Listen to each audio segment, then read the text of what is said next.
Sexy. Welcome back to some Ukraine 43. So I'm chugging along here, having a good old time playing this thing and, moving my record track along up yonder. And I get to the end of the 11th game turn. And I think, I got probably about the 10th game turn, let's say, where you hit the double fortifications for the Germans each turn. And the 8th game turn, you have the airborne troops can drop, which I had not needed yet. Was going to wait till I was closer to the Dnieper and then drop these guys.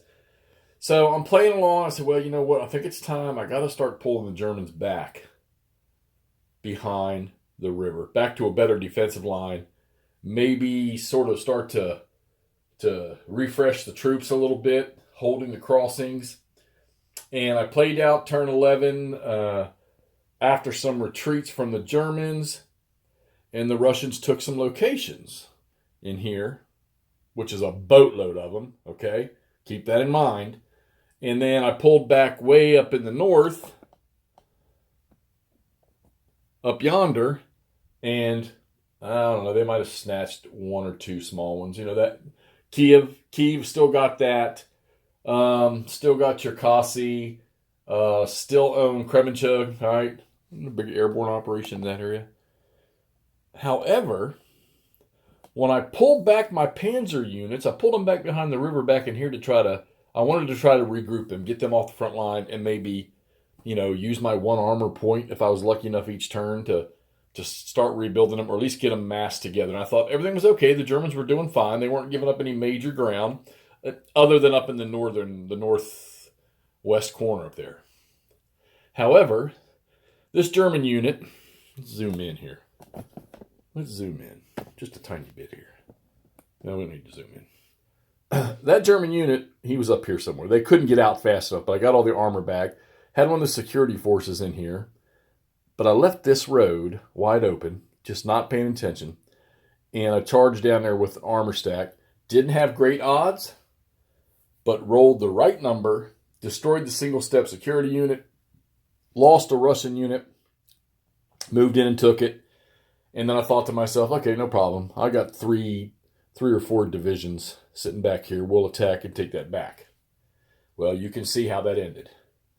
They did flip. They lost a step, and it was one of those rolls, was it it was exchange, where the defender does not have to retreat. And I said, oh, wow. So now I'm going to have to fight hard to take Dnepropetrovsk back again. Russians are advancing over here. Well, here's what I missed.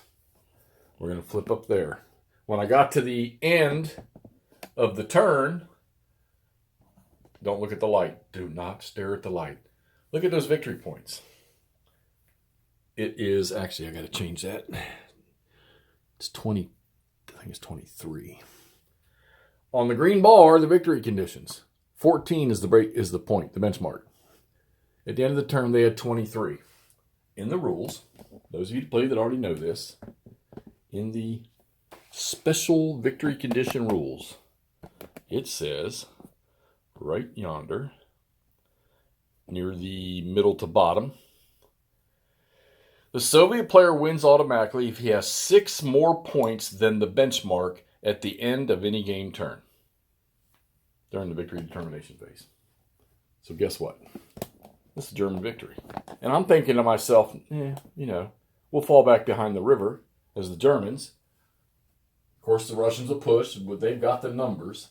And we'll just, that's when the Germans will start to be able to put these panzer forces into strike forces and start counter-attacking this situation. All right? Yeah, bad choice. Okay, so it even says in the designer's notes, the Russians need to act fast, move quickly, and the Germans need to hold as long as they can. I think what I needed was for the Germans to hold probably another turn, maybe another 2 turns, okay? So one more turn. Well, first they need to take this back, and then probably hold out another turn, and then they could probably start collapsing behind the river. But they didn't, and the Russians have won a victory. All right, what are the lessons here? I'm going to say you hold this from the river here down. The Germans need to hold all of this victory stuff in here as long as they possibly can. What I saw was that they were collapsing up in the corner up there. And I said, you know what? This looks like an awful strong position here along the river, the Dnieper. So I said, it's time to pull back, which is fine. I just needed to wait a little bit longer. So the little Russian surge was just too much. Bad mistake here. It's not that I forgot to cover this. I didn't have anybody that could move. You can't tell now, but I didn't have anybody that could move to cover that.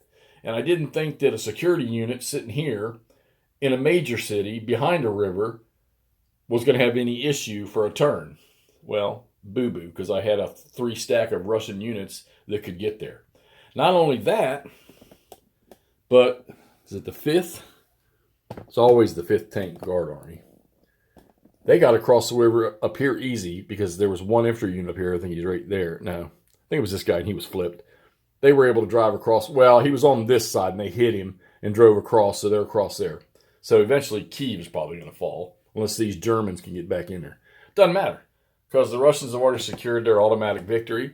And this is Ukraine 43. I thoroughly enjoyed this one. So put this one up there with France 40 and had a blast with this game. But here we go. We got an automatic victory by the Russians in September. Yep, almost at the end of September, 1943. Let's get this up. If you got it, play it. Tell me what your results are. I'd like to hear your comments about if you've played it before. Let me know how things worked out for you and any strategy tips you might have. Talk to you soon.